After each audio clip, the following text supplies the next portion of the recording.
fights with passion, and he inspires. Are you ready for a war?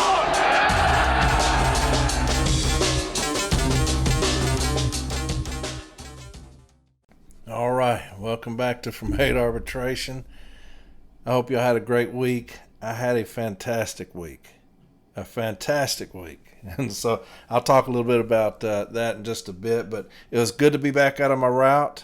I love delivering mail, and so doing a lot of traveling across the country. Just got back from New Orleans, went down there to see Branch 124.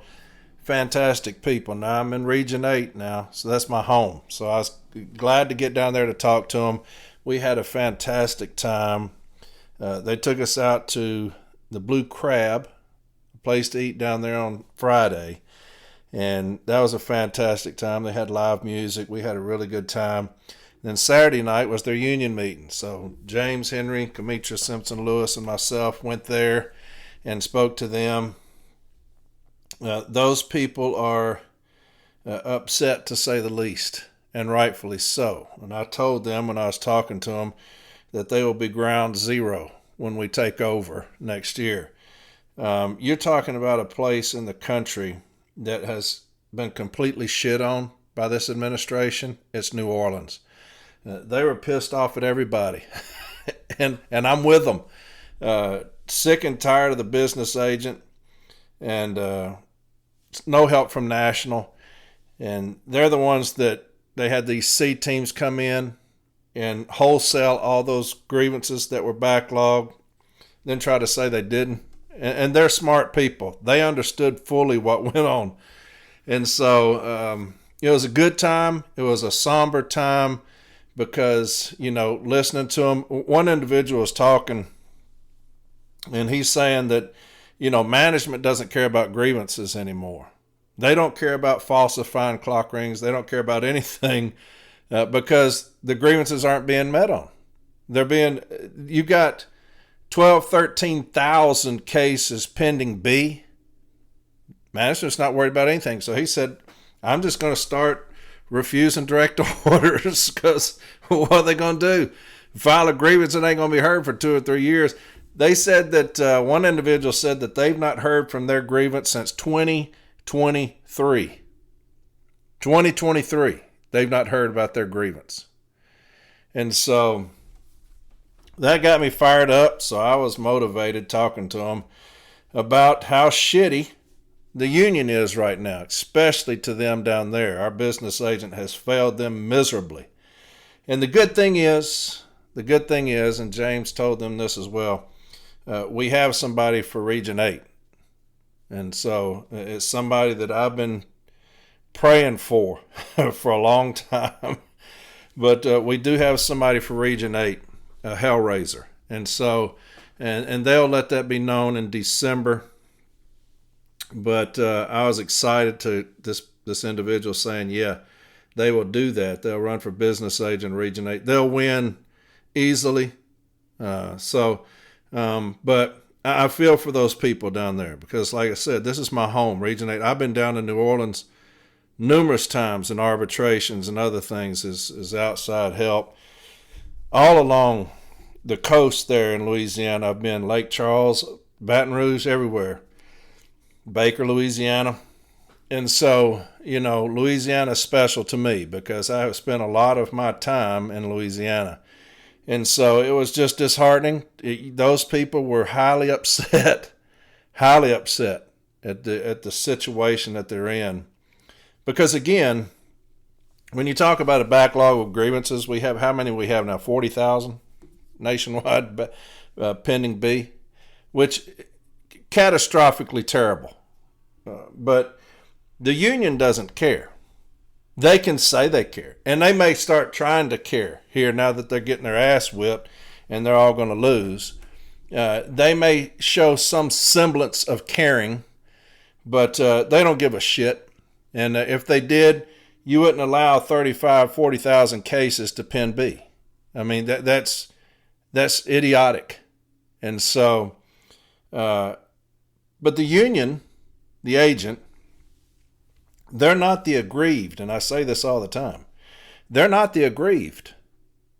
The Postal Service They can't file grievances, so they're not the aggrieved. Do you know who those 35,000 cases, or however many now, 40,000 cases pending be? Do you know who those directly affect? The city letter carrier, because they're the aggrieved.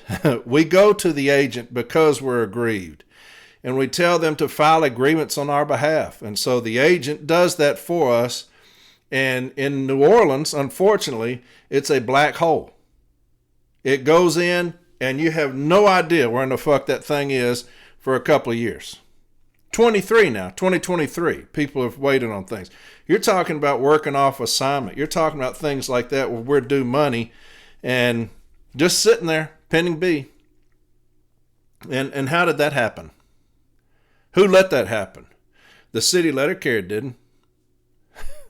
Once they filed this, it's out of their hands. They have no control over it after that. It's the business agent's failure. And people can get on shows and say that they're not a failure. You're a fucking failure. And you have failed this region. And that is inexcusable to continue to do those people down there like that. You wholesaled them before, wait and see. They're fixing to happen again. The management has got us in a chokehold on that, and we have no idea how to get out. So we got somebody running for Region 8. I cannot wait. I'm so fucking excited. And we told them down there, hang on. I know that that's cliche now, but hang the fuck on, because we're coming. And the CLC is going to win. James Henry will win. And it will not be by a small margin. He will win. It will be the largest voter turnout the NELC's ever seen. I do know that. You'll have the largest voter turnout that the NELC's ever seen. And James Henry will win with the largest total ever. That's fixing to happen. Mark my words. All right. So don't concern yourself about shit you're seeing on social media. That's the vocal minority. Don't concern yourself with that. All right. These fools come out talking out of their ass on social media. Don't get upset at that, man. These motherfuckers ain't got nothing better to do. But when you talk about lions don't concern themselves with the opinion of sheep, that's what you're talking about. You got some sheep down there that ain't going to do shit and talking all that shit. And so be a lion. Be a lion. Fuck them. And that's all I can tell you. Those motherfuckers have no idea what's coming. I'm telling you, had a great fucking week as far as the CLC, the people wanting to get on James Henry's slate. Had another individual commit, and they will come out later on.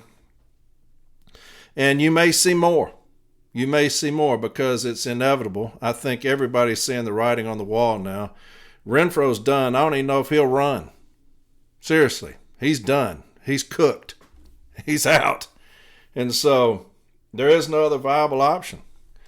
And so it'll be James Henry and the CLC.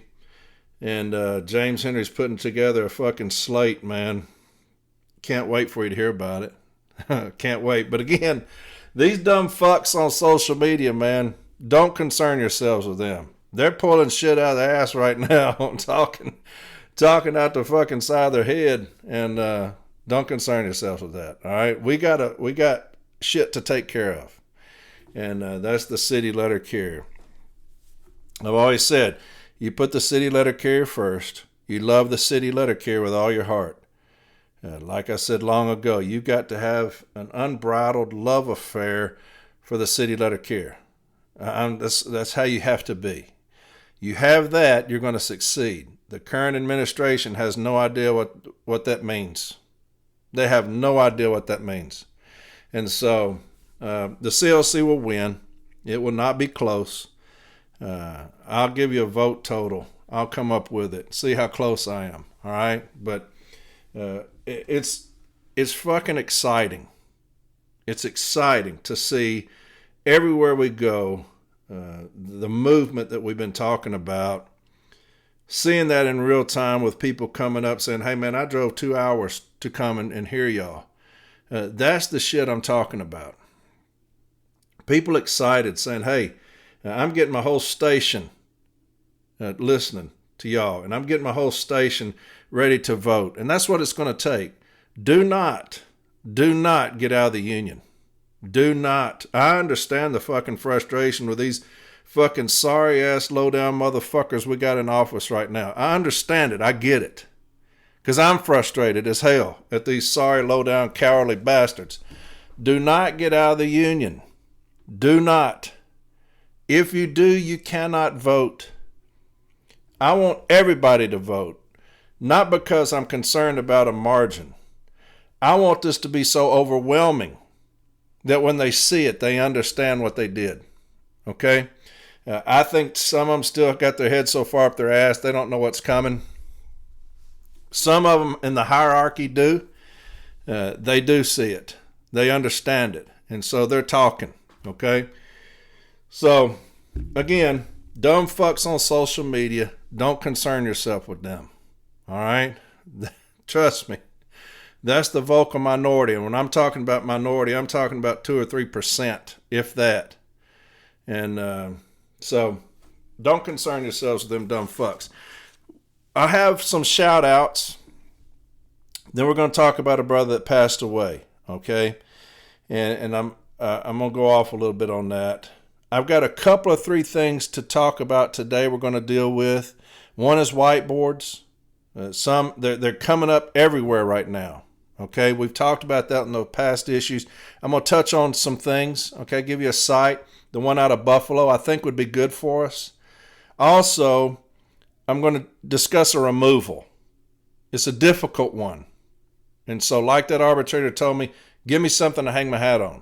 So we're going to go over this removal. And then the last thing is a very unique thing. It's the NACI Award.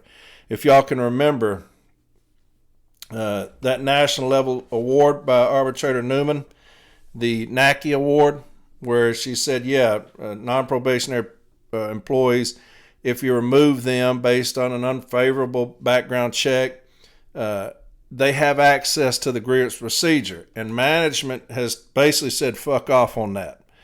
And so we are taking this back to national level. Until then, we have cases going forward on that.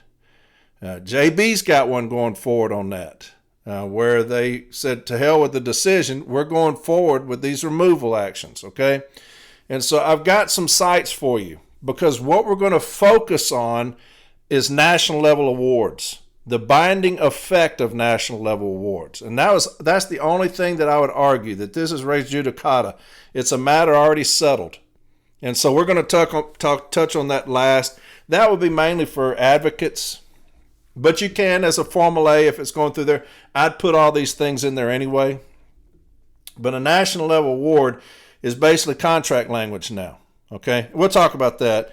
So I got the whiteboards, I got a removal, and then we got this NACI stuff. Okay? Next week, somebody sent me a grievance. It was very good. Very good. And it's about those counterfeit shipping labels. They're everywhere right now. So we're losing revenue on that when we're talking about having to get as much revenue as we can. We're fixing to go into contract talks with a fucking disaster of a president. But nevertheless, we need as much money as possible. And so we got those counterfeit labels. They sent me a grievance for that. Fantastic grievance. I'm going to go over that next Sunday. Also, another thing is medical documentation. Some bizarre shit going on right now with medical documentation. Bizarre as hell. Management is attacking everybody's medical documentation. I talked with a gentleman down south last week. In their station, they sent out these letters. And hell, I'll just read the letter. I'll read the letter to you. And then we will, next week, I'm going to address it, okay? Let me see if I can find the damn thing. Here it is. Records reveal you have submitted documentation stating you have a medical condition that prevents you from completing your route completely or limits the number of hours you can work in a day, week. You're required to provide updated medical documentation notifying me of your work status every 30 days. You have not kept me updated of your status. As an employee, you have the responsibility to report for duty as scheduled in accordance with 513.36 of the Employee Labor Relations Manual. Copy attached. Employees on leave for extended periods are required to submit satisfactory evidence of continued incapacity for work.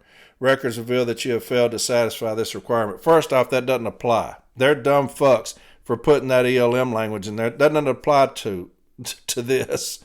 So they're dumb as hell anyway. Immediately upon receipt of this letter, you're instructed to provide current medical documentation stating what your current restrictions are and when they're expected to end. And then it carries on.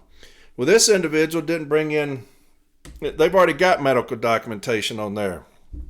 So the supervisor comes up, hands them a letter and says, hey, do you have updated medical? Well, no, you've already got my medical. Okay, I'm revoking your medical documentation. I'm revoking that, and so you're going to be required to work overtime today, or you're going to be disciplined up to removal. Swear to God that happened. Okay, then I'm revoking your medical documentation. That's the shit going on right now. As crazy as that shit sounds. And so, we'll fire their fucking asses up next Sunday on that. I'll have something for you, okay? And so, counterfeit shipping labels. Somebody sent me a grievance on that. Fantastic grievance. Counterfeit shipping labels, and we'll deal with that. Medical documentation, all right? Medical documentation. Let's do some shout outs, and then we're going to talk a little bit about my brother that passed away, all right?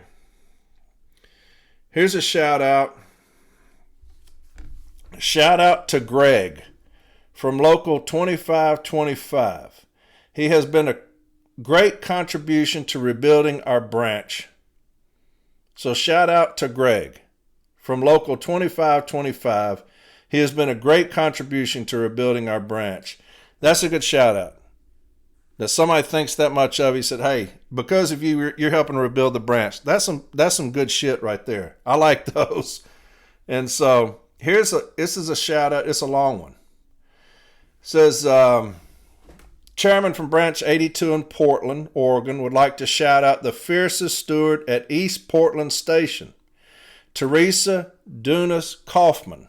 I hope I said that middle name right. Teresa Dunas Kaufman.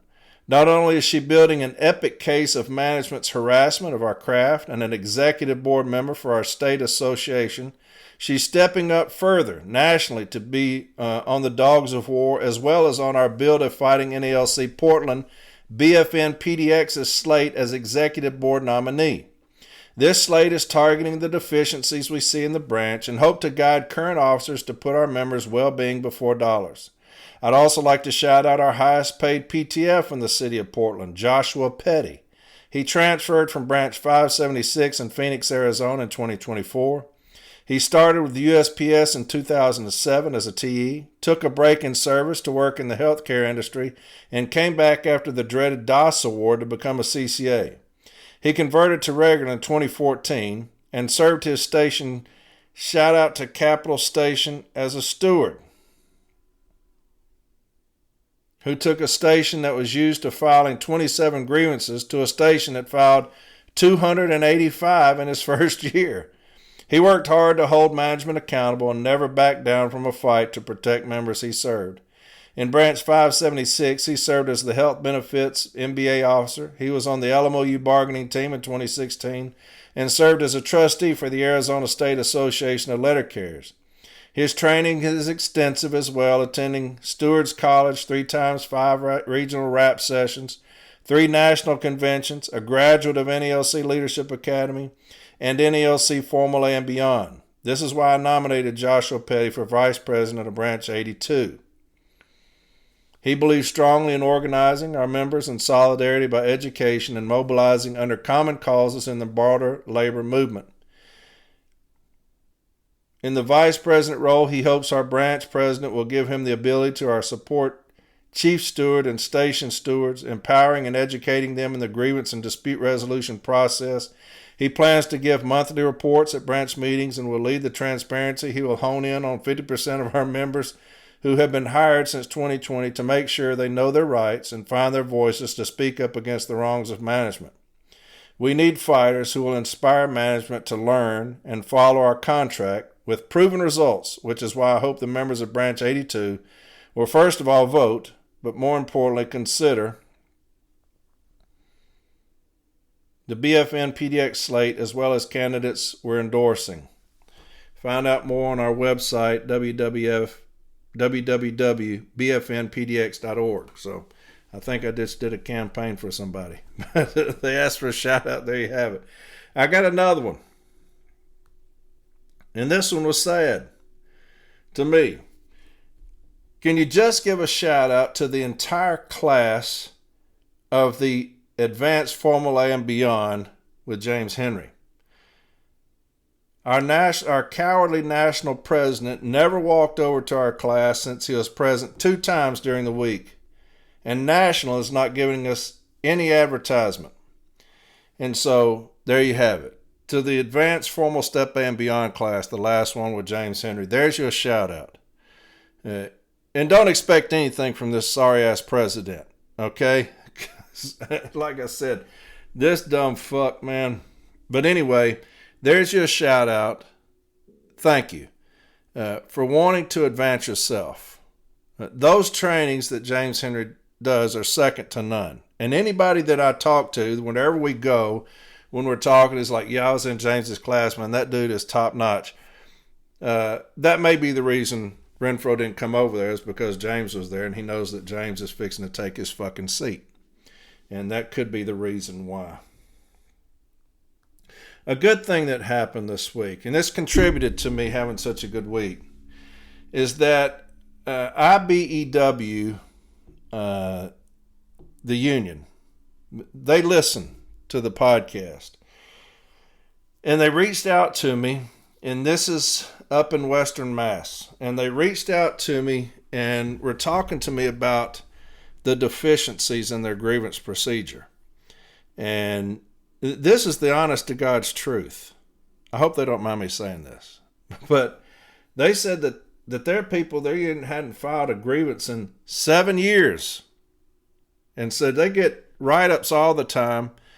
And completely complexed as far as what's going on. And so I had a very long conversation with them this past week. And so what I'm going to start doing is I'm going to start educating them on just cause. So we're going to have Zoom meetings with me and them, and we're going to start going over just cause, discipline, grieving. They didn't even know what the standard grievance form looked like. And so y'all wish me well on that, all right? And so I'm going to do that. And so any help I can give any labor organization, I'm going to do it. I think every company in the country should be organized. I just do. I think that is beneficial, not only to them, but to us as the NELC, that everybody be organized. And so anybody that reaches out to me, I know there are several other unions that listen that have reached out to me, but anybody ever reaches out to me and wanting help, I'm going to help them. And so that's IBEW. I look forward to that. I look forward to helping them, getting on those Zooms, talking about just cause. That's kind of my wheelhouse, is that shit right there. And so, yeah, a good week. A great week. It was a great week. Got back on my route. Like I said, I love that, man. I love my route. I love my station, love my carriers. I miss them when I'm traveling. It's always good to get back to see them. Had IBEW call. That was great. Look forward to helping them. Went to New Orleans, Branch 124. That was fantastic. Great time there. So, it's a good week. Damn good week. Let's talk about a brother that passed away. And I'm going to talk about this a little bit and why this struck me. Okay, because we talk about this all the time. And this is the title. He was our friend. Postal worker killed while delivering mail, remembered by community and family. It says a Northwest Harris County neighborhood is honoring a beloved postal worker who was tragically killed in a crash Saturday while delivering mail. And the carrier's name is Steve Marks. Okay? It says those who knew Steve Marks said he was a jokester who was full of life and had a kind heart. The crash happened along Antoine Drive when police said driver believed to be under the influence plowed into the back of his mail carrier That's how it reads. Residents who live in the area say 58-year-old Steve Marks was more than just their mail carrier. He was part of their community.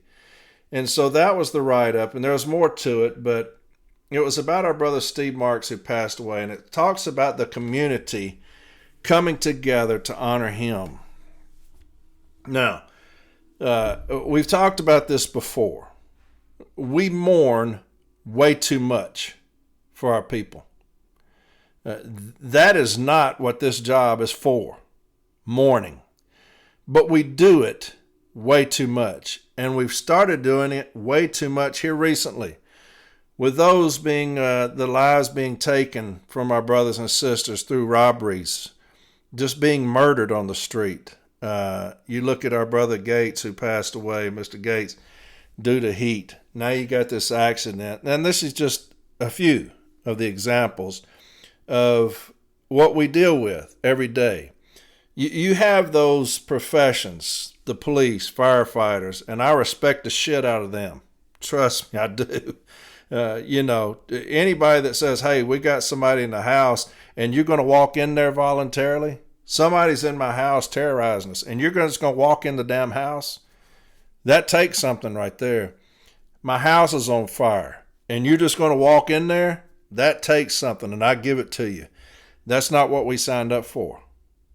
We signed up to come to work and deliver mail and go home. It has turned into, we don't know if we're going to come home the same way we went to work, if at all. And that's what our job has turned into. And to me, if you can't sell that to an arbitrator, who we are, what we've become, if you can't sell that, you need to get out of the selling business. And I'm talking about our failed-ass president. You need to get out the selling business when we talk about this skillful negotiator this dumb fuck said he was. And now he's everywhere, like I said. He's everywhere now. I mean, there's fixing to put posters up, and I'm sure that I'm going to walk in, there's going to be posters of this motherfucker up in my post office. I'm going to see buses driving by with this dumb fuck's face on it. I'm going to see billboards driving around with this dumb fuck's face on it. He's publicizing himself so much lately. The damn Goodyear blimp is going to be flying over football games with this dumb fuck's face on it.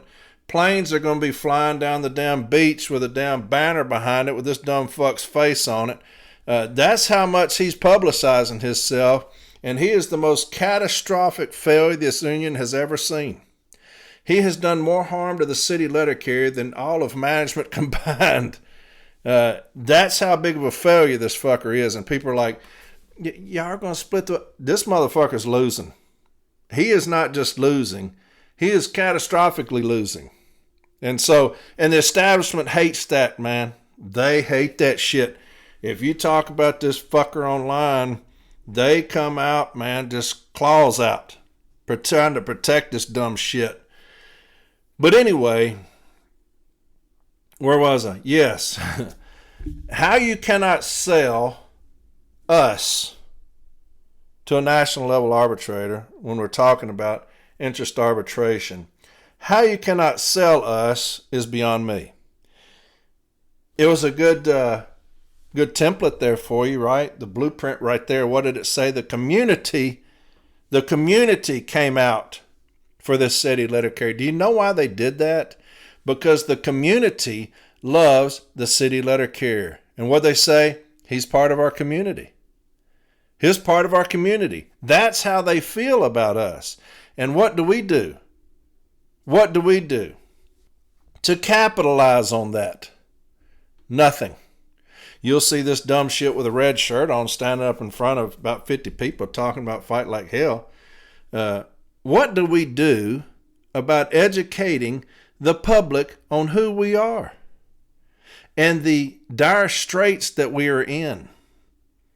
The things that we encounter daily on the street that would probably piss off 90% of the country, knowing that your letter carrier is subjugated to these things: robberies, dog bites, killings, being maimed by being in the back of the vehicle, getting hit, dropping dead in the heat, murdered.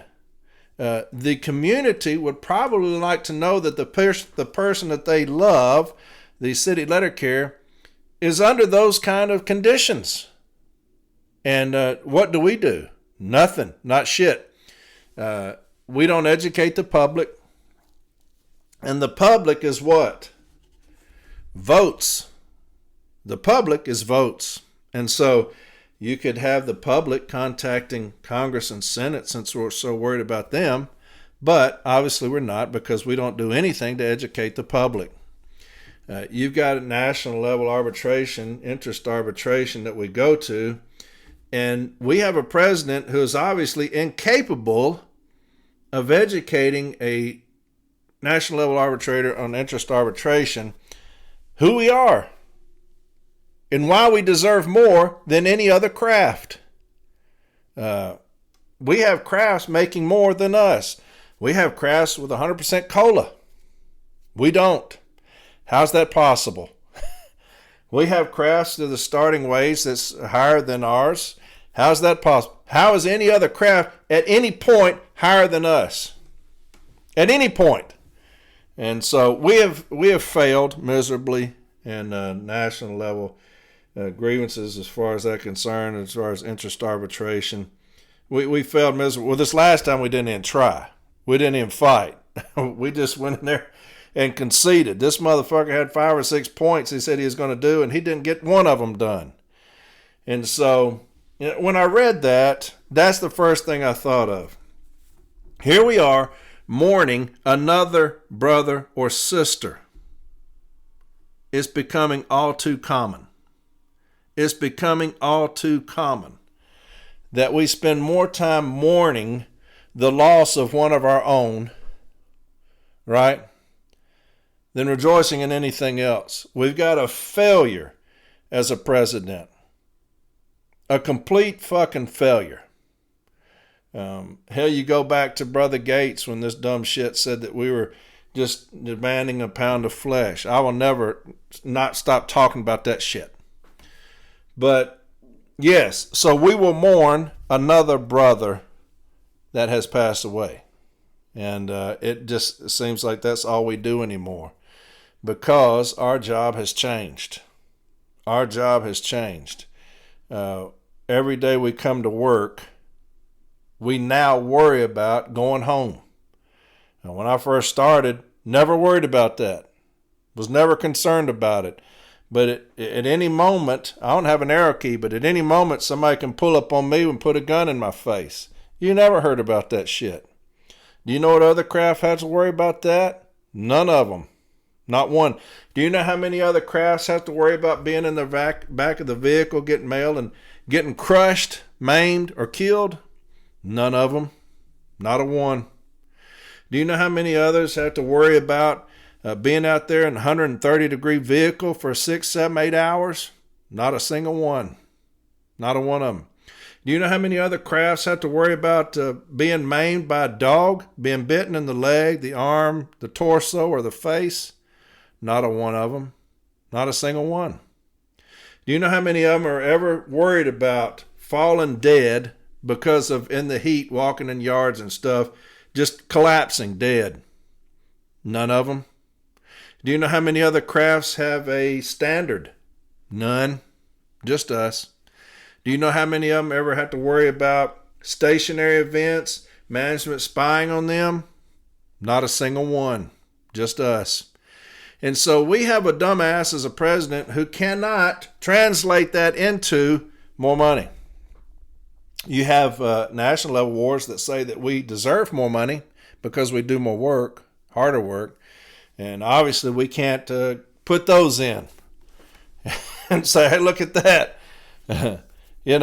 We have, some happened back in 1970, Postal Reorganization Act. Something to that effect, where it says you can't take the financial situation of the Postal Service into consideration. Got that, but the first thing this motherfucker said after 700 days is, I took into account the financial situation of the Postal Service. That's what he did.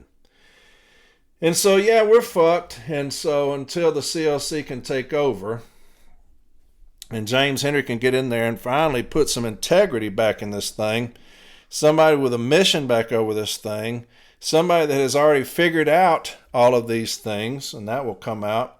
But yeah, I just said, here we are mourning another brother that has passed away.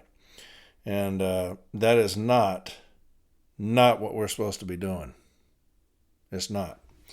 So we will pray for that family, the community as well, because I understand it. My customers love me. I've been there 25 years. I was walking the other day. I may have said this already. I was walking Westbrook. That's one of my streets, and this lady came out, and she said, "Corey, you're never going to believe it." She's like, her son is coming home, and he's going to get married in the backyard. I said, "You are kidding me." She's like, "No." She's like, he's getting married, so he's going to come get married in the backyard. I remember him being born. I remember that. I remember when he was outside in a little cowboy hat, walking around, could barely walk. And that's what we were talking about. And she was getting emotional. I said, I remember that little man running around the front yard. I remember when he first learned how to ride a bike. His dad going down through Westbrook, holding on to the back of his bike, and we were sitting there cheering him on. I remember that. So here he is, coming back all these years later, going to get married in their backyard. And so that's who we are. That's who we are. And they love me there. I've been there 25 years on this route. And so, yeah, let's get into what we're going to get into. The first thing is these whiteboards. And I'm going to keep going off. So, yeah. Hell, I had a good damn week, man. Let's go off about some shit. But here's a whiteboard, and this is what I'm talking about. These are one of the things that pisses me off, man. City Care Huddle Board is what this one's called. And it's got readiness, scheduling, 0 sick calls, pivot plan, 2 routes, earned performance, week to date, it's got a time, prior day, reflection, yesterday's performance. And I've had another one that was sent to me, yesterday's performance. So these are performance goals, 100%, all scanning, 100%, scanning integrity, 100%, sampling request, 100%. I can't read the last thing. Recognition, 22 days without an accident, safety, root cause and improvements. Then it's got this office time to 45 minutes. When I read that, it pissed me off. That pissed me off. Office time to 45 minutes. It was office to 60. Remember that? Had the arbitrator come out with that office to 60. She talked about, I think that was in Buffalo. Office to 45 minutes. Where did they get 45 minutes from? We got 33 minutes of fixed office time. Now, I do know that there's a lot of people reaching out saying that their managers are saying we only have 20 minutes of fixed office time. And that's based off of this fool-ass president saying that there's going to reduce it from 33 minutes to 20 minutes. And it's going to be on any future joint route adjustment process. Doesn't matter. Doesn't matter. You don't do that. You do not concede that. If management wants that, then they must go bargain for it. You don't concede it. If it's still the same, then you say we got 33 minutes of fixed office time. And that's what people that defend this dumb fuck say.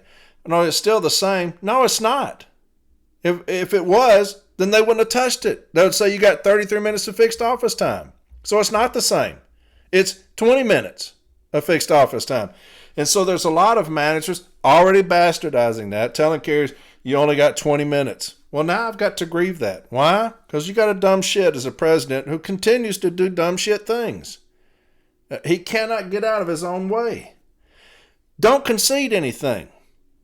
Don't ever do that. If we've got something, don't concede it. There's no reason for it. You just tell them, if y'all want 20 minutes of fixed office time, go bargain for it. But Anyway, they came out with those metrics all those years ago, back when I first started this thing. One of the metrics was an hour office time, and we beat the shit out of that. You heard nothing from National. I don't know if half the business agents even said anything about it. They abused the shit out of us for it, this hour office time. I mean, trounced us on that. Not a peep from National. Not a peep from half the business agents. Half them dumb fucks don't know what they're asking a hole in the ground anyway, but our office time, then you had it on these whiteboards, office to 60, actually getting in people's asses for going over 60 minutes.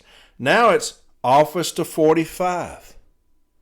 And then below that it has route and variance. That's a grievance. That's a grievance. And they'll say, well, there's no route or variance on it. I'm going to use the decision out of Buffalo is what I'm going to do. And that's the one I talked about the other day about the geofence, if y'all remember. And here's what it said. Here's the part. Here's why I like this one. Here's why I like this one. It's on page 13 of the decision. Last paragraph. While the arbitrator has the power to award appropriate remedies to fit the specific situation under United Steelworker Trilogy, the remedy must be specific enough to address the harm caused. The harm caused is the uncertainty of the instruction, the change in working conditions of the carriers, the use of computer data as the sole determining factor in discipline. The fact that no discipline has been issued, carriers, including Mr. Eisenhart, were questioned by management about why he scanned an item on the CyberFence GPS data. This may ultimately create a hostile working environment, as was suggested by Arbitrator Talmadge in our decision. And that right there is what I'm going to use. This may ultimately create a hostile working environment. That's a good site for you for this, because when you have office to 45, I'm going to put in a request, where did you get the 45 minutes? Where did you come up with 45 minutes? It used to be 60, and they couldn't defend that. Where did you come up with office to 45 minutes? Based off of what? Because this is a standing whiteboard. It's in there. It doesn't change from day to day. So you cannot base it on volume because it's already there.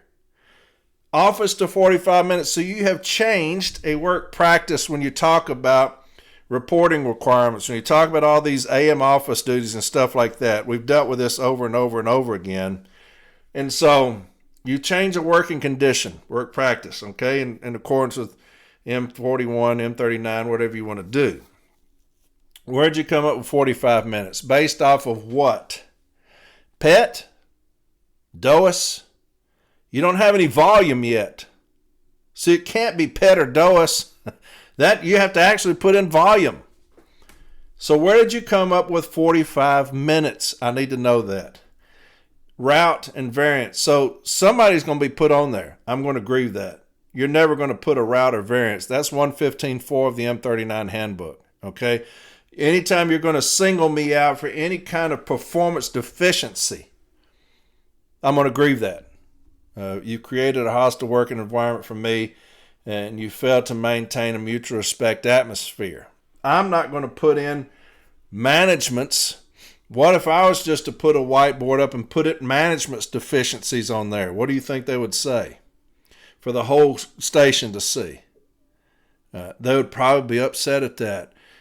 That's the reason you put in 115.4 of the M39, right? It's the management's responsibility to maintain an atmosphere of mutual respect or something to that effect. And so if you don't want me to do it to you, you're not going to do it to me. You're not going to do it to me anyway, regardless. They can say, I don't care if you do mine. Well, I do. You're not going to put a route up there and a variance. Let's get that 45 minutes. Where did you come up with that?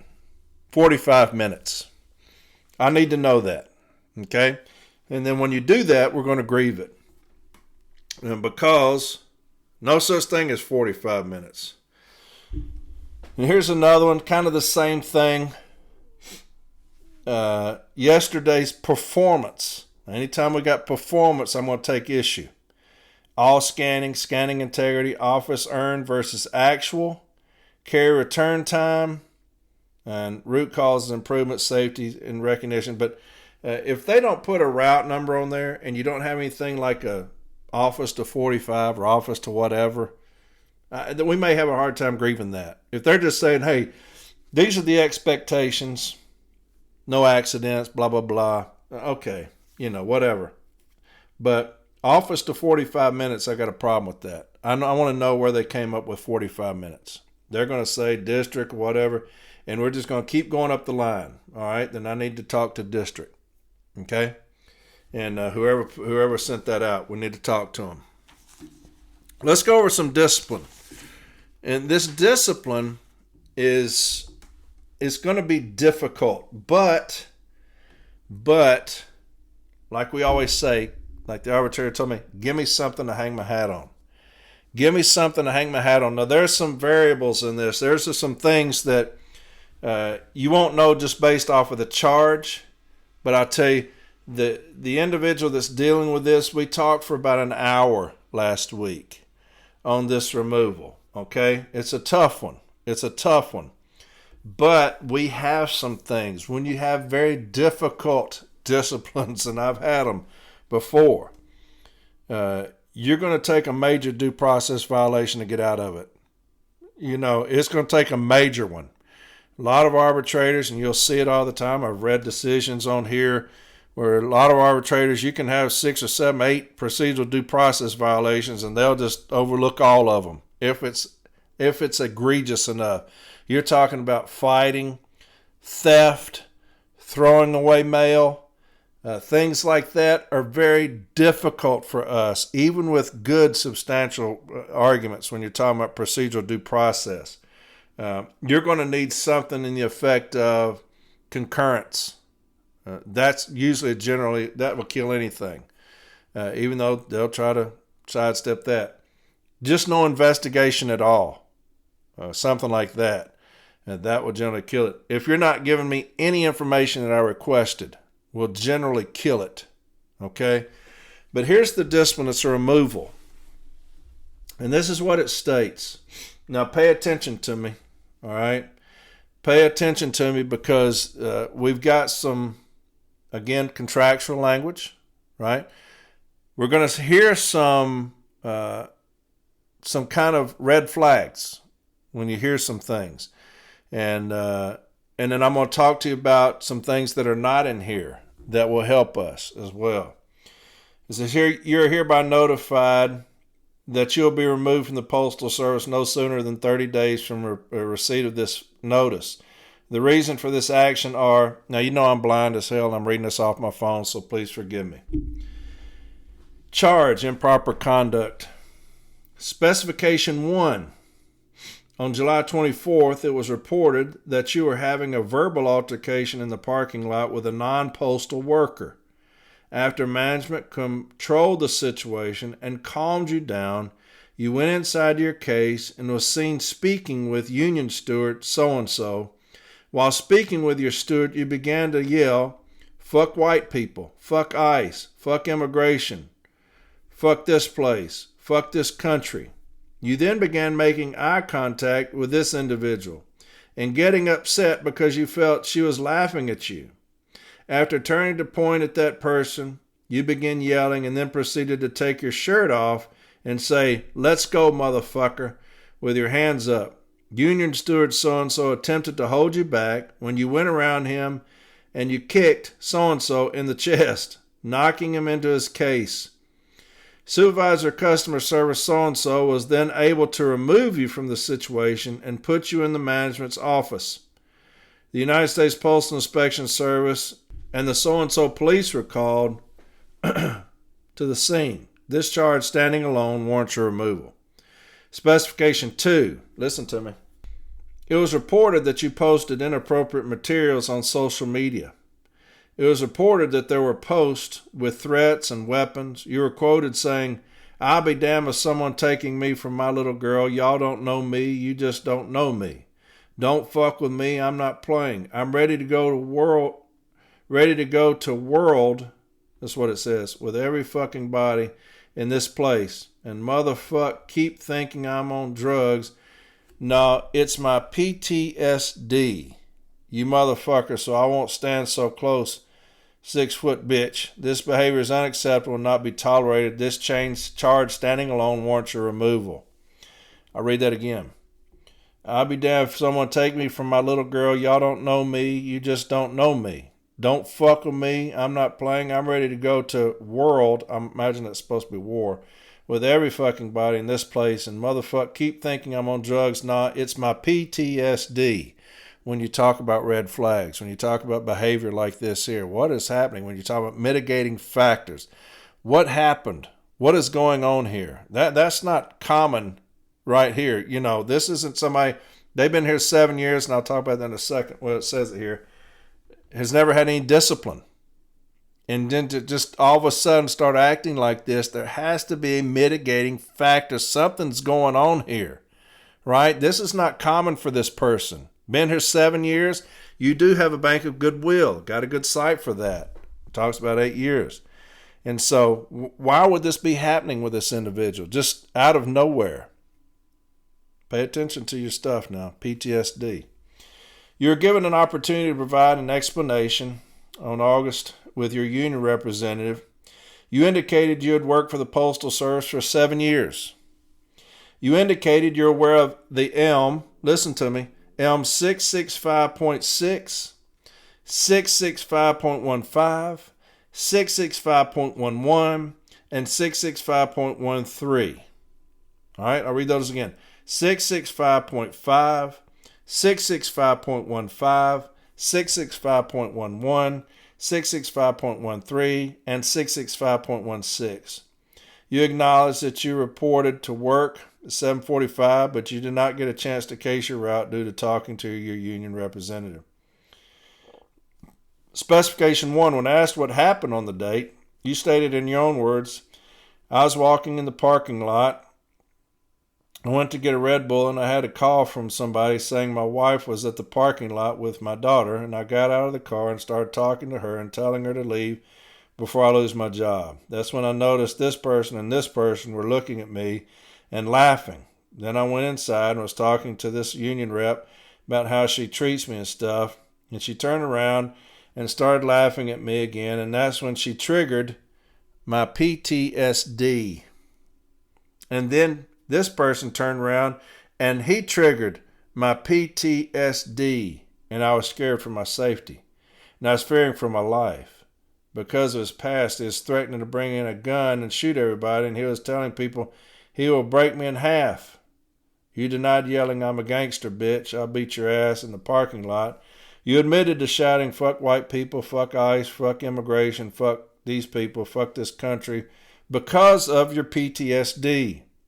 You admitted to taking your shirt off and going towards this person, saying, you want to go? You admitted to telling Union Stewart, this person, I'm Mexican, they don't care about us. When you say this person laughed at you, you admitted to looking and pointing at this person on the route saying, fuck that bitch. Specification 2. When asked about your social media post, you stated it was a picture from when you were 11 years old but could not remember where it was taken. You stated, you said, I'll be damned if someone take me from my little girl. Y'all don't know me. You just don't know me because you felt this person and this person were trying to get you arrested and you did not want to go to jail. You said, don't fuck with me. I'm not playing. I'm ready to go to world and every fucking body in this place because you were ready to die for what they did to me. You indicated, you said, motherfucker, keep thinking I'm on drugs, but it's my PTSD. And so it goes on. Again, they say, don't mess with me. You'll trigger my PTSD. So how many times in this removal notice have we heard PTSD? 6, 7? It goes on. I won't read the rest of that. It talks about social media again. As postal employee, you're required to have acceptable conduct. Your actions, as cited above, are in violation of the following provisions. Now, these are the provisions that they've chosen. They read a bunch of them up earlier that they made them aware of. But these are the two that they chose to say they're in violation of, okay? This is important. As a postal employee, you're required to have acceptable conduct. Your actions, as cited above, all that stuff that we talked about, are in violation of the following provisions. ELM 665.16. Now, was that one of them that was talked about? Yes, 665.16 was one of those that was talked about. There's 1, 2, 3, 4, 5. That's one of the 5. What about 665.24? Violent and or threatening behavior. Was 665.24 asked about?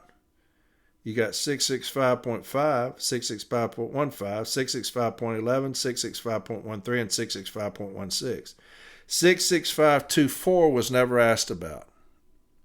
Okay? Now, you can say, as that arbitrator told me before, it's the any darn fool rule. You know that you can't kick people and cuss people and threaten to shoot people. That may be so. That may be so. But what we will say here is this. You made them aware of these provisions. You cited one of those, so we can be held accountable for that and we'll defend ourselves against that. But 665.24, I was never given an opportunity to defend myself in my day in court against that one. So I'm going to say you cannot charge me with that one. Right? That does not apply. Because if we're going to go by the 6 sub-questions of just cause, was a thorough investigation completed? In that investigation, you have to be 2 things, thorough and objective. You also, it's my day in court, have to give me an opportunity to address any charge that you're going to bring against me, right? That's my opportunity to do that. Why else would you say that you made me aware of ELM 6655, 15, 111, 13, and 16? Why would you make me aware of those? Because that's my day in court. It's an opportunity for me to be given an opportunity to address those charges that you're going to be bringing against me. Okay? 66516, you cited that one. I was made aware of that. I was given an opportunity to address that one. 66524, I was not asked about. It may be relevant. I may have violated it, but I'm going to say in my contentions that you cannot use that one against me, because you did not make me aware of that one in my day in court and give me an opportunity to defend myself against that one. Okay? So 66524, I'm going to say to an arbitrator, Mr. Arbitrator, 66524 was never asked about. And under the sub-question of was there a thorough investigation, I have to be given an opportunity to address and defend myself against each charge. They never asked me about that. I think an arbitrator will give us that. Okay, I think they will. So we'll be dealing with 665.16. We also have good sites for that where it talks about a conviction of this for any violation. You may be disciplined up to a removal. Well, I've not been convicted of anything. The police came, but they didn't convict me. Okay, so that would be an argument that we make, and then they go on. There's concurrence. But one of the things that we were talking about in this, it says that we had an investigative interview, right? And the investigative interview was on 8/8. Okay? On August 8th, you're getting an investigative interview. Okay? Here's the thing that came out later when I was talking to this guy. He said, yeah, they had 3 investigative interviews. August 8th, I believe the next one was the 16th, and the next one was on up into September. Okay? In the removal notice, they only cited August 8th. They only cited that one. So I'm going to say in my contention that the 2 investigative interviews that you did after that were not used, so they're not relevant. Because in the removal notice, you state clearly the one on August 8th. Why is that important here? Because the removal notice was given October 10th for something that happened July 24th. You had an investigative interview on August 8th. You did not cite the other 2. You had the postal inspector's threat assessment on the 10th, August 10th. And so it wasn't that you're waiting on an OIG investigation. You already had it. Okay? When you take that into account, August 8th being the investigative interview that you relied on, not the other two, that's 63 days with no investigation. Well, we did 2 other investigations. Yeah, but you didn't use those. You just put in here the one from August 8th. You didn't cite any other investigative interviews. August 8th is the one that you cited, and that's the one that you went off of. So it's 63 days from August 8th to October 10th. To me, that's something that you can have an arbitrator hang their hat on. 63 days to me is excessive. That is excessive. If you put that into account, you talk about the contractual provision they cited. You put that into account. Another thing that they had, and this is something that we talked about, in the request for appropriate action, you had the investigative interview on the 8th, right? The request for appropriate action was on the 8th, and the request for discipline was on the 8th. So there's another thing you can hang your hat on. You didn't use the other 2 investigative interviews because on the 8th, you put in a request for action. You put in a request for discipline on the 8th as well. The concurrence was 8/11, 3 days later. Here's a problem that we saw with that.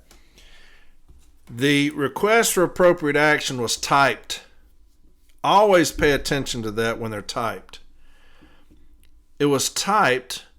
The name of the requesting official was typed, and the name of the concurring official was typed. Okay, so you had the requesting, it's typed. The concurring official, it's typed. Both dates were 8/8. Both dates were 8/8. The date of the II. Typed. On 8/11, there's a concurring signature that was written and the 8/8 marked out. Okay? So you got typed names, typed dates. You got a handwritten signature, the 8/8 marked out, the 8/11 put in. Here's my problem with that. You type the name of the concurring official. To me, that's rubber stamping because you've already typed the name and the date they're going to concur on, even though they concurred later. You typed that up when you typed up the request. So I'm going to say, I need all communications from you to the concurring official from 8/8 to 8/11. And they did that. Do you know what they got back? Nothing. Nothing. From 8/8 to 8/11. No communication whatsoever. Then how did that signature get put on there? Because the MCSO doesn't work there. How did that signature get put on there if there's no communication, no text messages, no emails, no scans? It's things like that that we have to catch if we're going to salvage this individual's career. Also, on 8/8, you did an investigative interview. They questioned them, and this individual said it's because of my PTSD. That very day, you issued or requested the removal. The very day of the investigative interview, after they made you aware of the PTSD, it's in the investigative interview, and how many times was it cited in the removal notice? 6, 7? You're well aware that this person has an issue with PTSD. They made you aware of it. You put it in the removal notice. It's in the investigative interview. Article 35 becomes one of our best friends because another beautiful thing was the postal inspectors did not turn in a report of findings or whatever, a memorandum of findings or whatever they call it. They did not turn one in. What they did turn in is, just like in Memphis, this kind of threat assessment team went out there and talked to them. And at the very end of it, the very last paragraph of this thing, that's the reason you read everything, right? It states that this person has checked themselves into a psychological clinic. They have checked themselves into it, and the inspector says that due to that, they feel that it will have a good outcome for this individual. That's what the postal inspector said. that due to that self-help attempt, they feel like it would have a good outcome for this individual. We put in a request for information and for any and all information that management used. They did not turn in that report. They did not. We had that report because earlier we requested things for an IMIP based off of this, and that was given. So we had that because of a previous request for a joint statement case on an IMIP, if I'm making sense. They did not give us that for the request for information on this removal. And I believe the reason is because of that last paragraph where the OIG or postal inspector said they did check themselves into some self-help, and we believe that that will be favorable for them because they did that. Article 35 will be critical right there, right? Because both parties have agreed that any form of self-help will be viewed favorably for the grievant in any disciplinary matter. How can you say that it was reviewed favorably when you had it at your disposal, that he was in self-help? He told you that he had PTSD and he was checking himself in to get help for that. In the removal notice, you had PTSD all over the place. And the date of the II when he made you aware was 8/8, and you requested the discipline on 8/8. At what point did you consider favorably this individual's check into self-help? That would be big for us, okay? Will we win it? Maybe. Did we give ourselves a much better chance because of these things? Absolutely. Absolutely. That's the reason it's important to read everything, just like the cited provisions. They'll do that all the time. You cited one that you never asked me about. Is that huge? Maybe not. But what I'll contend is the arbitrator can't consider that one. You can consider the other one because I've given an opportunity to defend myself against that one. But you put one in there that I wasn't given an opportunity to defend myself, even if it applies, even if I've done something so heinous that it warrants my removal, you can't put that one in there on me because of 6 sub-questions Just Cause said you can't. Okay? So there's you some discipline. Read everything. Every single thing that you've got, read it. Every line, every date, every sentence, read it. Just like that postal inspector's report when they said, hey, they have checked themselves into some self-help. And we think that will be beneficial to them. That's huge for us. Then you don't provide it in the request for information. The concurrence issue to me is huge. Rubber stamping, arbitrators don't look favorably on that. You've got whoever requested typed out the whole thing, even typed in the concurring official's name and the date he's going to concur on it. That's rubber stamping. That's a violation to me of arbitrator Eischen when you look at 16.8. The timeliness argument. You can't say that you waited because of the last 2 investigative interviews because you requested it on the date 8/8 of the initial investigative interview and cited 8/8 in the removal notice. That's 63 days from the initial investigative interview, 8/8. They can't say, hey, well, we gave these other 2, so that don't start the clock until that last one. No, because you requested the discipline on 8/8, the date of the investigative interview. So you didn't take those other 2 into consideration, and in the removal notice you said 8/8. And so that's 63 days. So with that, the concurrence, Article 35, the PTSD, I'm going to look up everything that I can on PTSD, and everything that looks terrible, I'm putting it in the file. Okay?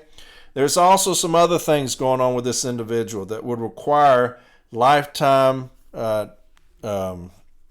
medication.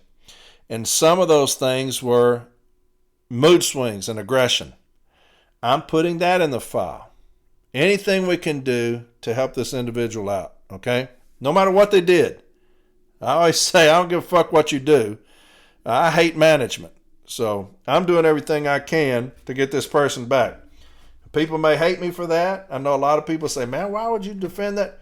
Because I despise management, and I'm going to protect that contract at all costs. I'm going to protect the JCAM at all costs. And I'm going to make sure management does it to the fucking T like they do us. All right? So no matter what you did, brother, I'm coming, like I say. And when we get there, we will always get there with bad intention. Always. All right? So there's you some discipline. If that helped you out. I know that you can't see a lot of that stuff, so may not have helped you out, but I like going over discipline. I love it. All right, so we have this NACI. This will be the last thing. This NACI decision. And it's going to be a lot of reading, and I apologize, but I've got two very good sites for you, because what we will say is, here's the thing that's on the NELC site talking about the two national level arbitrations that are going forward. It says the second interpretive dispute is over the Postal Service's refusal to comply with the June 30th, 2025 National Level Award by arbitrator Margot Newman, commonly referred to as the NACI Award. Arbitrator Newman's award held that, in relevant part, that the grievance challenging removal of an employee terminated because of an unfavorable national agency check with inquiries report is arbitrable so long as the employee completed probation prior to the removal. Since the award was issued, USPS has failed to comply with it. USPS recently sued to vacate arbitrator Newman's award in federal court. The interpretive issue to be decided is whether USPS violates the national agreement by refusing to comply with the national level award. Now, here's what's unique about that, is that JB's got one of these going to arbitration. Okay, so he messages the business agent's office, and he says, hey, I got this national level going forward again with this. You know, what do we do with this case? And they sent back, go forward with it. All right, so even though it's going up interpretive again, even though it's a matter already settled, it's already been interpreted. That's the reason it went to national level arbitration. And they gave award, even though they're attempting to vacate the decision. That does not nullify the decision. The decision stands until it's vacated. All right? So you have a national level award. It's binding. Okay? Management can say whatever they want to in arbitration. Well, we're trying to vacate that. It's not vacated. So the decision stands. All right? I'm going to read the Postal Service's argument and then a little bit of her decision, okay? I'm not going to read our arguments. It was APW, and then we sat in with them. But I'm going to read the Postal Service's argument. So forgive me, it's going to take a little bit. But I want to read it to you, because if you've not read it and you got one going to arbitration like JB, it's going to help you reading the decision. And all I'm going to argue is national level arbitration. That's all I'm arguing. I'm not getting into anything about the unfavorable whatever. Don't care. If they're non-probationary, I'm arguing national level arbitration, the binding effect of that.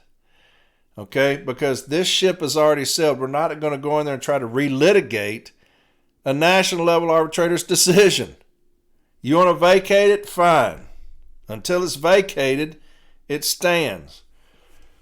Here's the Postal Service's position. The Postal Service raises a threshold issue that this dispute is not substantively arbitrable, since an arbitrator's jurisdiction is contractually derived and her authority limited to interpreting or applying CBAs. Got a lot of sites there. The Postal Service argues that its action protested here exists independently of the CBA, since it is a challenge to non-disciplinary administrative separations that are not governed by the national agreement and thus fall outside the scope of arbitration. Citing Jackson versus Amazon.com, it contends that the PIS is best suited to adjudicate suitability determinations, as they have the expertise to make such assessments. And since the Postal Service relied upon such determinations in administratively separating employees, an arbitrator should not be in a position to second-guess such findings, which involve conditions of employment. The Postal Service asserts that its right to separate an employee for failure to meet a condition of employment is statutorily derived from the PRA, which gives it broad managerial powers consistent with applicable law and CBAs, including establishing procedures for appointing and relieving employees from duty. It maintains that the right to hire and retain employees is recognized by Article 3, has not been abrogated in the CBA, and is consistent with it, and includes the right to separate or not retain employees who fail to meet suitability criteria, which stems directly from the law, as noted by Doss. The Postal Service distinguishes the case presented to Doss in 2007 as involving a postal policy provision regarding calls not involved in this case, since here there was no error by the Postal Service in hiring, but rather an employee's failure to pass the NACI background check and condition of employment. It contends that cause is not pertinent here, where that it is presented as a binary choice to management. Is the condition satisfied or not, and the Postal Service has the authority under the law to administratively separate an employee who fails to meet a condition of employment, as acknowledged by Doss. The Postal Service argues that the unions failed to prove a contractual violation. It first posits that its statutory exclusive management right to set suitability criteria and administratively separate employees who do not meet them is not limited by any contractual provision. The Postal Service believes that Article 12 is irrelevant because while it bars unions from grieving separations of probationary employees, it does not bar the Postal Service from separating employees outside of this period. It contends that the just cause principle of Article 16 only apply to disciplinary separations, which is not the situation in these cases, noting that it is included in the National Agreement under the Discipline Procedure Article. The Postal Service notes that the disciplinary process is intended to be corrective in nature, which is not the focus here. The Postal Service states that Article 15 does not provide substantive rights, so there is no substantive provision of the agreement to grieve. It notes that an arbitrator cannot interfere with the exercise of its retained and exclusive statutory rights to set conditions of employment. The Postal Service also maintains that Article 19 does not provide any avenue to a right enforceable through the grievance procedure, since it does not incorporate every provision of every handbook, including EL 312 hiring provisions, but only those directly related to wages, hours, or conditions of employment, and not to exclusive management functions, relying on, and it's got several sites there. It contends that administrative separations are not removals, as substantiated by the different NOA codes on the Form 50. The Postal Service believes that ELM 365 does not apply to these separations, since it does not contain an exhaustive list of all types of separations actions, and Doss was wrong to find that it did. It notes that if you were to look at ELM 365, the question would be whether it prohibits the Postal Service from taking this action, not whether it authorizes it to do so. The Postal Service maintains that Article 19 follows the reserved rights concept in Article 3, which provides only that management's actions must not be in conflict with the national agreement.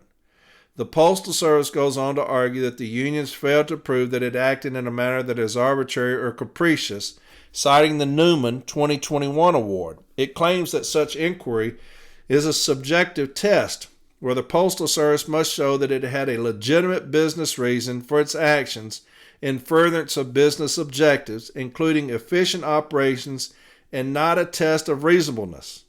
The Postal Service asserts that its actions took into account the safety of its employees, the security of the mail, and the integrity of the Postal Service brand, all of which show a valid exercise of its statutory and management rights. Finally, the Postal Service argues that if the arbitrator were to find the dispute to be arbitrable, she should hold that failure to obtain a favorable background check is per se cause for administrative separation. In that event, it contends that there would be nothing to arbitrate. I'll read that last part again. Finally, the Postal Service argues that if the arbitrator were to find the dispute to be arbitrable, she should hold that failure to obtain a favorable background check is per se cause for administrative separation. In that event, it contends that there would be nothing to arbitrate. starting to get sleepy reading. Y'all know how I do. Now here's the discussion and findings. It's going to take a little bit, but I want to read it. A discussion of whether the instant dispute is substantially arbitrable must start with the analysis laid out in the Snow 2000 award, where he pointed to the strong presumption of arbitrability of labor management disputes noted by the Supreme Court in USWA versus Warrior and Gulf Navigation, quoting the following passage. An order to arbitrate the particular grievance should not be denied unless it may be said with positive assurance that the arbitration clause is not susceptible of an interpretation that covers the asserted dispute. Doubts should be resolved in favor of coverage, and that only the most forcible evidence of a purpose to exclude the claim from arbitration can prevail. Arbitrator Snow went through the analysis used by courts regarding substantive arbitrability, considering 1, whether there is an arbitration clause in the contract, 2, whether the parties excluded from its coverage the subject matter of the dispute, and 3, what is the evidence of such an exclusion? In that case, in finding the dispute with respect to the meaning of Article 12.5C5A2, reduction in the number of employees in an installation other than by attrition, to be substantively arbitrable, he noted that there was no express exclusion of the subject matter present in the national agreement. Similarly, in this case, the only express prohibition to access to the grievance procedure in the national agreement is Article 12.1a, where the parties negotiated the right to the Postal Service to separate any probationary employee during the probationary period, and such employee shall not be permitted access to the grievance procedure in relation thereto. There is no similar provision anywhere in the national agreement with respect to non-probationary employees.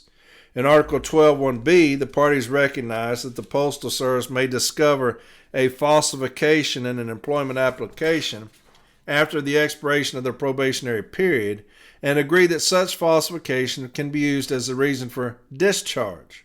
However, they did not agree to any limitation on access to the grievance procedure in such situations.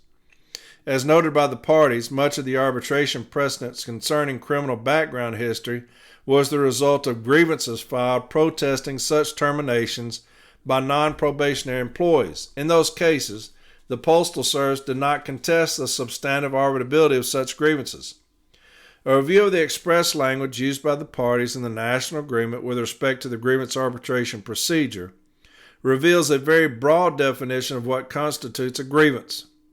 A dispute, difference, disagreement, or complaint between the parties related to wages, hours, and conditions of employment, and some examples, although not comprehensive, such as a complaint of an employee which involves the interpretation, application of, or compliance with provisions of this agreement, or any local MOU not in conflict with it, cf. the Mittenthal 1992 award. The parties acknowledge that Article 19 incorporates those parts of all Postal Service handbooks, manuals, and published regulations that directly relate to wages, hours, or working conditions as they apply to bargaining unit employees. And they agree that such documents shall not contain anything that conflicts with the national agreement. Article 15 details a 4-step grievance procedure culminating in arbitration. Any properly initiated grievance, which is timely pursued through the steps of the grievance procedure, may be referred to arbitration by either party. Absent any clear prohibition against filing a grievance protesting a non-probationary employee's separation, termination of employment for receiving an unfavorable NACI, such grievance would fit the definition of a dispute related to conditions of employment which involves the application of or compliance with provisions of the agreement. Thus, Article 15 is susceptible to an interpretation that covers the dispute. The Postal Service argues that the union's claim is not governed by the national agreement on its face, and that the protested action exists independently of the agreement, but is statutorily derived from the PRA. It points out that its right to hire and retain employees is recognized by Article 3, but is not elsewhere abrogated. The Postal Service believes that separating non-probationary employees for receiving an unfavorable NACI is the exercise of a retained and exclusive statutory right to set conditions of employment, which is not subject to arbitral review. All the unions made clear that the Postal Service's setting of the conditions of standards of suitability for employment is not being questioned, and they acknowledge that right. They clarify that it is only the exercise of the right not to retain an employee past their probationary period that is the issue in this case. The Postal Service asserts that its right to separate or not retain an employee who fails to meet its suitability criteria is a binary choice. The employee either meets the established criteria or he does not. Article 3 specifically states that management's rights must be exercised not only consistently with the national agreement, but also with applicable laws and regulations. The Postal Service's rule and regulations and those of the PIS list factors to be considered in determining action to take in response to an unfavorable NACI finding. The regulations make clear that an adverse criminal background check is not per se disqualifying from employment with the Postal Service.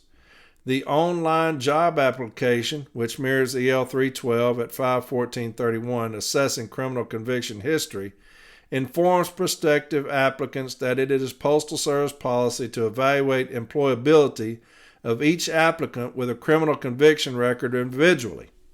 Thus, the Postal Service is obligated by its rules and regulations to make an individual assessment concerning suitability and continued employability when it receives notice of an unfavorable NACI of a non-probationary employee. I find that a complaint by a non-probationary employee with respect to the results of such determination is a dispute related to a condition of employment that clearly falls within the definition of a grievance in Article 15.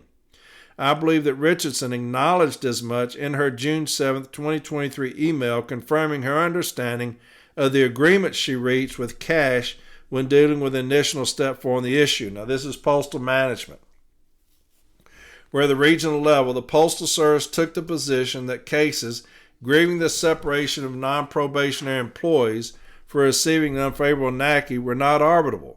That email concludes by saying that, while passing the NACI is considered a condition of employment, if the results of the NACI are not completed prior to the conclusion of the evaluation probationary period, then the employee would have access to the grievance arbitration procedure to challenge the separation.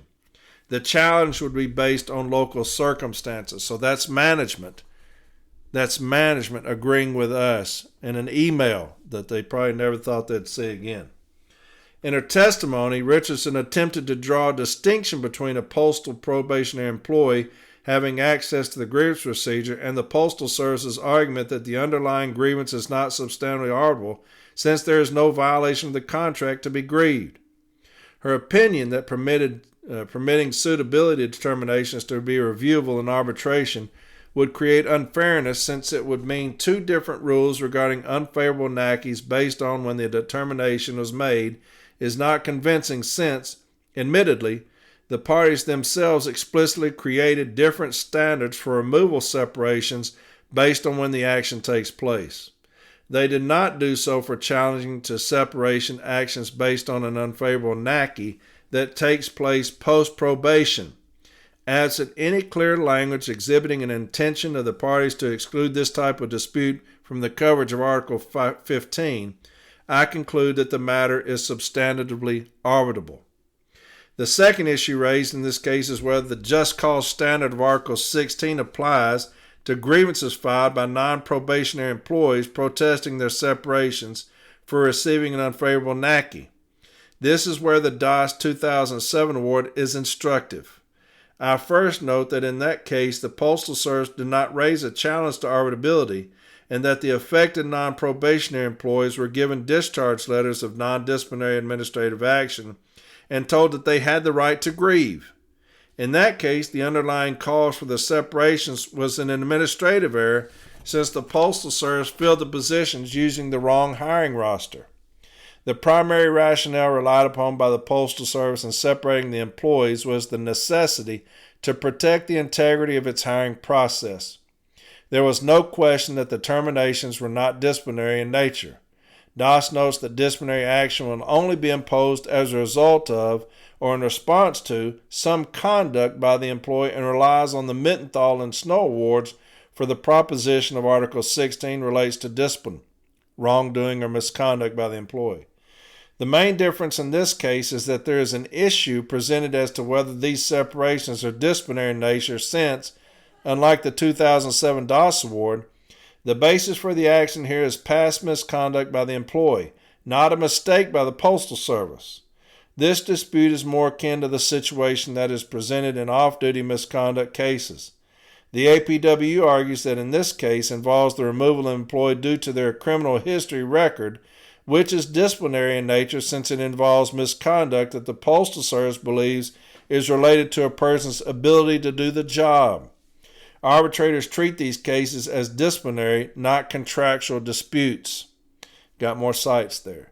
There is no question that if this is considered disciplinary in nature, the just cause provisions of Article 16 applies.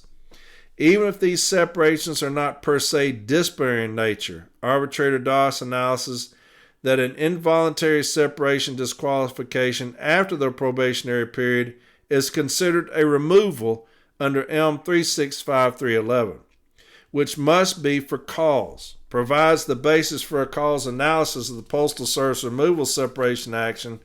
That provision notes that only exceptions to such removal are employees who have not completed their probationary period and employees serving under a temporary appointment. In its attempt to distinguish the DOS 2007 award on the basis that cause is not relevant here, the Postal Service notes that there was no error by the Postal Service in hiring, but only an employee's failure to pass the NACI background check condition of employment, and relies on its assertion that cause is neither unclear nor pertinent where there is only a binary choice, as in this case. As pointed out above in footnote 9, the language of EL 312 at 51437 undermines this contention, specifying that a criminal background is not per se disqualifying and that each case must be analyzed based on a number of factors. Such determination, as with other exercises of management rights contained in Article 3, are subject to independent review and scrutiny on local level. The issue is what is the appropriate standard of such review. The Postal Service's notice to applicants' employees that their appointments are conditional on them receive a favorable NACI does not change this fact.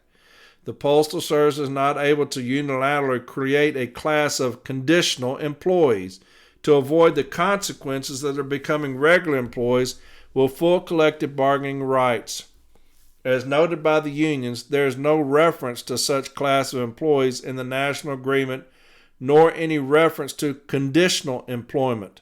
ELM 346 references conditional offers of appointment and notes that offers of employment must, among other things, include instructions for required conditions that must be fulfilled after entrance on duty, including obtaining a security clearance. It does not exempt or further classify employees undergoing such conditions. I also acknowledge that the parties agreed in Article 12.1c that once an employee completes the probationary period, his or her seniority is computed from the initial date of employment, whether full or part-time. There is no exclusion for conditional employees or those awaiting NACI results. Thus, employees who receive an unfavorable NACI after they have completed their probationary period are seniority employees with contractual seniority rights. Additionally, the Postal Service position that the unions failed to prove a contractual violation does not address the issue raised in these proceedings. As noted by DOS, an involuntary separation, disqualification of a non-probationary employee is a removal, which is encompassed within the ELM and, as a condition of employment, is incorporated into the National Agreement by Article 19. Whether locally the unions have chosen to cite Article 3 and or Article 19 within their grievance protesting such separation, along with or instead of Article 16, there is ample contractual basis for a challenge to the action of removing a non-probationary employee from employment after receiving an unfavorable NACI.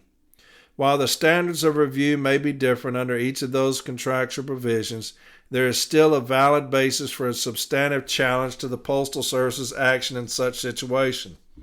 I am in agreement with the argument by the union that it would be anomalous for the Postal Service to have to establish just cause to terminate an employee who lied in the application process, but to have an unfettered right to remove an employee for conduct it alleges does not involve fault or dishonesty, i.e., is not disciplinary, by relying on their conditional employment status. This anomaly was noted in footnote 2 of the DAS 2007 award. It is also difficult to imagine that the parties bargained for, and the unions agreed to, the Postal Service ability to keep an employee in limbo under conditional status, without access to Article 15 or 16 rights, for extensive, unlimited periods of time while the PIS completes its NACI process. The record contains examples of employees working for 18 or 20 months prior to their separations for criminal background issues. After consideration of all the relevant national agreement provisions, along with incorporated or referenced rules, regulations, and laws, I conclude that a post-probation separation for receipt of unfavorable NACI can be considered disciplinary in nature, so that the just cause standard of Article 16 applies. I note that the application of this standard of review in no way hampers the Postal Service's ability and authority to set and enforce suitability standards for employment. This finding only guarantees post-probationary employees the right to challenge the Postal Service decision to separate them from employment and does not grant them any entitlement to remain employed. If the Postal Service wishes to have an unfettered right to separate an employee due to an unfavorable NACI report, it must find a way to do so within the employee's probationary period. I'll read that again. If the Postal Service wishes to have an unfettered right to separate an employee due to an unfavorable NACI report, it must find a way to do so within the employee's probationary period. And these are things that we're going to bring out in arbitration when we go into arbitration about these things until they can get this shit figured out. I express no opinion about whether an unfavorable NACI due to the results of an employee's criminal background check would or would not constitute just cause for removal separation.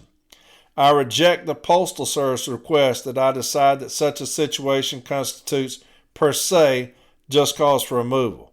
As noted in the various referenced regulations, including the PIS NACI user guide, the facts of each case must be considered and weighed individually in line with specific criteria relevant to job performance and a determination made by management concerning retention or separation. While the PIS may have expertise in doing the background checks and determining the NACI results, the process by which it does so is not known by the parties. There is no provision for employee representation or participation in a hearing, and no independent review or oversight. Its results only determine whether a NACI is deemed favorable or unfavorable. The PIS makes no finding concerning the continuation of employment of the affected individual. The Postal Service is responsible for such decision.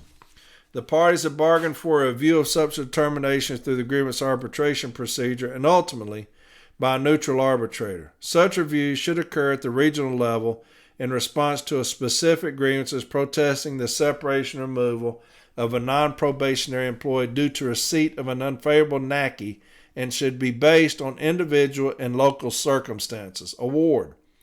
A grievance protesting the separation or removal of a non-probationary employee based upon an unfavorable NACI report is substantively arbitrable under Article 15. That's contractual. And 2, in such arbitration, the Postal Service must prove that it had just cause for the separation or removal under the principles of Article 16. That's management's burden. All right? The one that JB has, they have listed as a contractual case. And we would argue that that's a discipline case because national arbitrators stated it was. And so I'm going to argue when we go in there, I read all that, hopefully y'all stayed awake, because she took into consideration everything that you're fixing to hear in arbitration. Everything that you're fixing to hear, she took it into consideration. That's the reason I read management's position. She ruled on it, okay? Non-probationary periods have access to the grievance procedure. I'm going to read 2 sites, and it talks about, and these I would turn in my hearing. And the only thing I'm focused on is national arbitration, the binding effect of it. All right, management's going to try to come in there and cloud the issue. All right, they're going to say, hey, these NACIs, this and that. No. We've got a national level arbitration saying that they have access to the grievance procedure under Article 16. All right? And so we're not going to allow them to cloud the issue. The first one is National Arbitrator Snow, Carlton Snow. It's C13792. 13792. And it kind of goes over national level arbitration. All right? And this is just the last 2 pages. It's page 16 and 17. I don't know if it's the last 2, but it's the ones I chose. A narrow dispute. The parties agreed to bifurcate the merits of the dispute from the issue of procedural arbitrability. Accordingly, the issue before the arbitrator is a narrow one. The question to be resolved is whether or not the grievance is procedurally arbitrable at the national level. Article 15.4a9 mirrors the teaching of the U.S. Supreme Court that issues of procedural arbitrability involve primarily contract interpretation and should be resolved by an arbitrator. As the parties have agreed, any dispute as to arbitrability may be submitted to the arbitrator and be determined by such arbitrator. The arbitrator's determination shall be final and binding. It is appropriate for an arbitrator to resolve issues of procedural arbitrability not only because such disputes routinely implicate principles of contract interpretation, but also because procedural issues often are intertwined with the underlying merit of the dispute. The parties in this case have maintained a long collective bargaining relationship, and they have negotiated a sophisticated grievance arbitration procedure with several tiers of arbitration, including national level arbitration, regional arbitration, and expedited arbitration. It is the substantive issue raised by agreement which determines the appropriate forum. Regular regional arbitration cases typically involve removals or suspensions for more than 14 days. Cases involving a sanction of 14 days or less without interpretive overtones may be appropriate for expedited arbitration. The parties have agreed that certain cases may be resolved by either regular regional arbitration or expedited arbitration. They have designated their grievance arbitration procedure, however, to restrict the jurisdiction of national level arbitration proceedings to cases involving interpretive issues of general application. They expressly have consigned ultimate interpretive authority to national level arbitration. Why is that important? Because we've already had one sent up interpretive, the NACI, and an arbitrator, national arbitrator, has issued an award. That means that regional arbitrators are bound by national level decisions. It is not the other way around. Regional arbitrators are bound by national arbitrators' decisions. It's no different than contract language. That's the reason you see national level decisions in the JCAM. They will cite them. If you look at 1610, 16.8, they will cite national level arbitrators' decisions in the JCAM. That is because they are binding. Okay? Regional arbitrators are bound by national arbitrators. It is not the other way around. I'll read that again. They have expressly consigned ultimate interpretive authority to a national level arbitration. They implicitly concluded that debate about national issues should occur in a national level proceeding because such a setting encouraged more dispassionate investigation among leaders in the organization who have access to the most complete data and systematic analysis. Ultimate authority, of course, resides with the parties at the bargaining table, but the parties designed a system that left the final work in determining fundamental interpretive issues of general application to national arbitrators, unless modified at the bargaining table. I'll read that again. Ultimate authority, of course, resides with the parties at the bargaining table, but the parties designed a system that left the final work in determining fundamental interpretive issues of general application to national arbitrators unless modified at the bargaining table. And that's C13792. 13792, that's Carlton Snow. I'd have that in there as one of my sites. And another one I would use is a case I did in Gadsden, Alabama. It's a joint statement case in front of arbitrator Mayer, regional arbitrator Mayer. All right, it's 32076. 32076. I would have this one and put this one in my file if we're dealing with something with NACI, okay, for non-probationary employees. And it's on page 13, and this is what he states. The binding effect of a national award. There have been dozens of occasions where the parties have jointly informed regional arbitrators that national arbitration decisions are binding and controlling in matters of interpreting contractual language. It is the regional arbitrator's job to apply the interpretive award. This is usually done during the course of the hearing in opening or closing arguments. However, national cases have also been submitted as evidence with the instruction that the award has the same binding effect as collective bargaining agreement, and the arbitrator is bound by the award even if he should disagree with it. I'll read that again, because this is Arbitrator Mayer. Now, he worked 25 years at the national level for APWU, an extremely bright individual. He was kicked off the panel because of this decision. It's the JSOV decision out of Gadsden, the gun case, where he had management fire the station manager. But I'll read that again. It is the regional arbitrator's job to apply the interpretive award. This is usually done during the course of the hearing in opening or closing arguments. However, national cases have also been submitted as evidence with the instruction that the award has the same binding effect as the collective bargaining agreement and that the arbitrator is bound by the award even if he should disagree with it. It has even been the topic of USPS union panel discussions during meetings of the National Academy of Arbitrators. The critical nature and binding effect of a national decision has been frequently cited by regional arbitrators when rendering decisions in contractual matters. One arbitrator, the late Ernest Marlatt, considered the impact of a national decision in an award regarding the hiring of casual employees in lieu of career employees.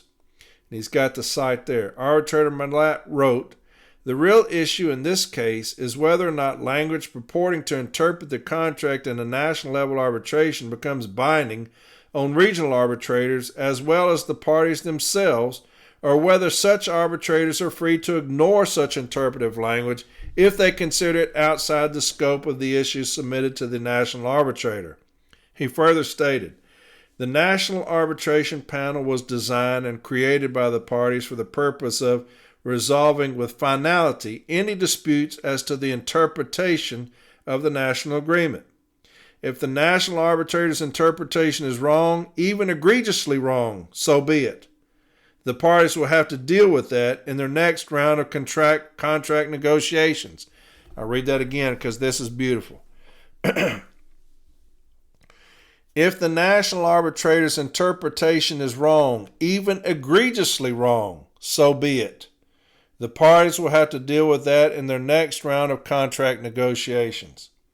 Interpretations of national arbitrators become incorporated into the language of the national agreement just as if the parties have engrafted it themselves. I'm going to read this again because if management comes in there and says, "Hey, we're trying to vacate this award because we feel it's wrong, so we're trying to vacate it," doesn't matter. That's what I was saying earlier. Doesn't matter. You're bound to it until it's vacated. Just like he said, if the national arbitrator's interpretation is wrong, even egregiously wrong, so be it. And I would put this in my opening statement. I would hand this to the parties. The parties will have to deal with that in their own next round of contract negotiations. Interpretations of national arbitrators become incorporated into the language of the national agreement just as if the parties have engrafted it themselves. In this way, there is nationwide consistency in the application of the contract, not regional applications or local applications. If arbitrators are free to whittle away at the interpretive language of these national decisions, the issues have not been settled and cannot be settled. When arbitrator Zuma interpreted Article 7.1b.1, he may have used a cannon to kill a mosquito, but it is nevertheless an interpretive award. His decision drew its essence from the contract. He was not dispensing his own brand of industrial justice. His language was neither obscure nor ambiguous. Page 13. Page 16. To paraphrase, Zuma said it, I believe it, that settles it. I agree with arbitrator Marlette. Accordingly, I find 3 things that can be determined after reading the Snow Award. And he goes on about the JSOV. That's a very good case for you to go in there on these NACIs when it talks about the binding effect of a national award. Because you have a lot of new arbitrators on panels, okay? They need to understand that they are bound by national level decisions. It's not the other way around, and they cannot interpret it any other way, right? They're bound by it. So that's C32076. 32076, that's arbitrator Mayer. Great decision on the binding effect of national awards. A lot of reading, and I apologize. A lot of reading. I almost put myself to sleep. Next week, we're going to deal with the medical documentation, okay? Also, the shipping labels, counterfeit. Very good grievance that person sent me. I think y'all enjoy it. But we're dealing with that a lot, right? We need all the income we can get. We're going back into collective bargaining. Please help us, Lord, with this clown ass we got. But, hey, hold your head up. Hold your head up high. Change is coming. Change is coming, I promise you. A lot of excitement around the CLC right now, and we'll let you know about that later. Got somebody for Region 8, thank God. Thank God. And so going to bring some fight back into this region, and I couldn't be more excited about who it is. I've been bothering the shit out of this person forever. So, yeah. Great days are coming, man, for the NLC and for the city letter carrier, and I could not be more excited. To those knucklehead fools that on social media that do nothing but sit there and bellyache all day, fuck them, okay? Y'all don't concern yourself with the opinion of those sheep, all right? Because we're changing shit. The establishment, trust me, is pissed. They're losing their position, okay? They are drowning. They are drowning. And so let the motherfuckers drown. And we're going to take back over this son of a bitch next year. Not shit they can do about it except get a box. Get a fucking box and get your shit ready to put in it. That's the only thing I can tell you to do. We're taking over this motherfucker next year. And the city letter carrier is going to run this union again, right? Because they work for us. We do not work for them, and that's going to be proven next year during this vote. Okay, so happy days are coming. Happy days are coming. Had a great damn week, man. Good week. Good shit happening with the CLC, which is good for the city letter carriers. IBEW, look forward to that. That's going to be fun. Talking about some just cause, and great meeting down there in New Orleans with my people. Love them. Y'all have a fantastic rest of the week. All right. Please be safe. Please be safe. Keep yourself safe. I love you. I love you very much. And I cannot wait to get in there and start fucking shit up. Okay? But I love you, Light Blue. I do with all my heart. And I'll talk to y'all next Sunday. All right?